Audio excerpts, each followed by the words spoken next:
আজকে কিন্তু অনেকটা শীত কমে গেছে আমাদের এইখানে। আর এই যে দেখো আমাদের দুপুরের আজকে নতুন নতুন রান্না হয়েছে। হ্যাঁ, এই যে পেঁয়াজ কালি দিয়ে সিম দিয়ে ভাজা করেছি, আবার কতটা মেয়ের বাড়ি পাঠাই দিচ্ছি এর জন্য অল্প। আর আমাদের ক্ষেতের বেগুন ভাজি। আর এই যে সজনার ডাঁটা দিয়ে আলু দিয়ে সিম দিয়ে বেগুন দিয়ে সব কিছু দিয়ে একটা তরকারি করেছি।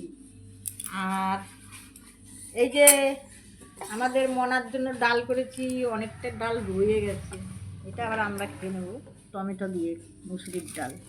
আর এই যে শোল মাছ এনেছে বাজার থেকে আজকে ছেলে, তাজা শোল দেশি, এটা দিয়ে ঝোল হয়েছে সিম দিয়ে আলু দিয়ে। এই যে আলু আর মাথা মাছের। আর এই যে আজকে দুধ দিয়ে ভাত খাবো, এই যে দুধ কলা, কলার তো বাইর করা যায় না নাতের জন্য। আর এই দেখো বন্ধুরা গরম গরম ভাত ধুয়ে উঠছে। দেখো বন্ধুরা আমাদের রান্না কিরকম হয়েছে কমেন্টে জানাবে তোমরা, আমাদের পাশে থাকবে সব সময়। টাটা বন্ধুরা, টাটা বন্ধুরা।